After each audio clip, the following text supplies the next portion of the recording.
different events, but I'll always share both stories. That as we're out there growing, and as we're out there wanting to start a business, changing careers, whatever it is, you're going to have challenges. Yeah, And so definitely. how can I help you? What's your thought process as far as being that vulnerable and sharing a personal part of your life? Do you feel like that has helped you or hurt you? Well, that's great. You said that because I've always believed that being vulnerable was a weakness, Yeah. and I didn't want to share. And with surrounding myself with the right people, Yeah.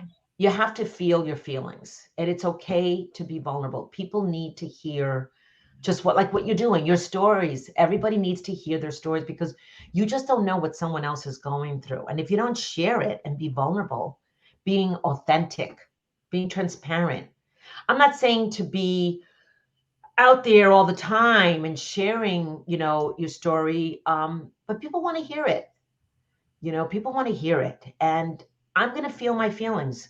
I'm not saying that I'm going to, cry all the time when I talk to someone or be, oh, poor me, poor me. No, how can I help you Yeah. to move through this? Yeah. Really being true to yourself, because you can't hide it. You can't, shove it under the carpet. Oh, it's going to be okay. And that's something I've had to learn myself. Got to let it out. Got to feel your feelings. And if you're not having a good day, it's okay that you're not having a good day. Yeah. It's okay. And forgive yourself. Give yourself grace that it's Definitely. okay. It's okay to be that way. And so that's something that I've had to learn with with this loss, with this challenge. I've always been considered by others strong. I've got courage. Oh, nothing gets Tina down. Tina's Yeah. resilient. Tina's resilient. Tina's strong. In my own family, they say, God, Tina, you can just get through anything. Uh-huh. And I'm like, it's hard, but I'm Yeah. not going to wallow in it every day. But it's okay if I do want to wallow and have a crying fit. Let me tell you, I've Yeah. had many crying fits. I bet. Okay. But this is what life will give us. And, one of my coaches, one of the things I was feeling really uncomfortable with was writing this book.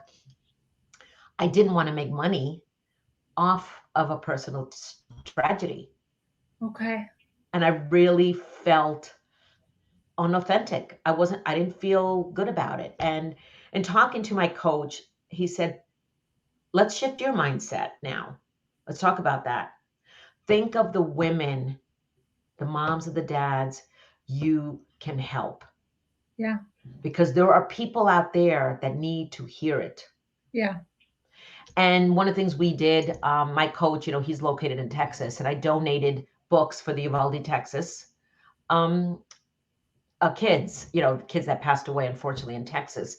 We donated books, and he lives in Texas, and we donated some books that he's going to bring to the school that could help a parent who lost a child, can't even, the way they died, younger than my daughter. And it was a shock and sudden. My daughter had 8 months of going through it, but I never thought she would pass away.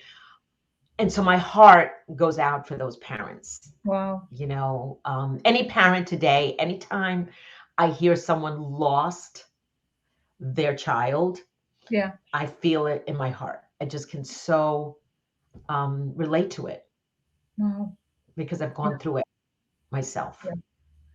So I can really relate to that. And so, but there's people that have come to me and said, because of your book, I'm able to talk about my loss, or I'm able to get out of bed after 6 months.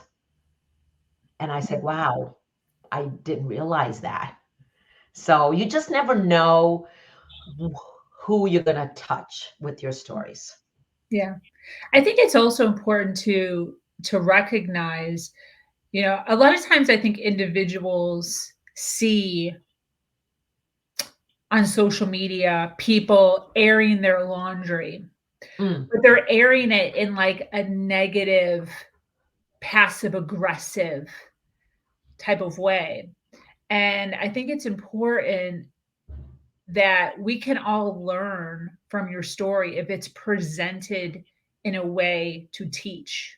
Exactly. And I think that that's what you're doing is you're, and and same with me, is we're not presenting it in a way of trying to hurt anybody or trying to make money or trying to um air our laundry. We're doing it in a way of, hey, this is what I've been through. If you've been through something similar, I lived. This is how Hmm. I lived through it. This is how I got through it. This is how I'm getting up every single day. This is how I can be on a podcast with the Her Nation and can speak about it without bawling my eyes out and being a wreck. These are the Exactly. steps. This is the book. These are Hmm. the steps that I took. Here is a book that can show you and explain to you the mindset that I have developed in order to get to this point in my life. And that's valuable. That is valuable. And in my book, I have reflection questions. I talk about, creating a legacy. I talk about mental strength because that was something that I'm really going through is having the strength to get through this every Yeah. single day when there were days that I wanted to just commit suicide, Yeah. many days, Oh, but it got me through. So yeah. the strength, got me through and just like, okay, I got this. I could do this.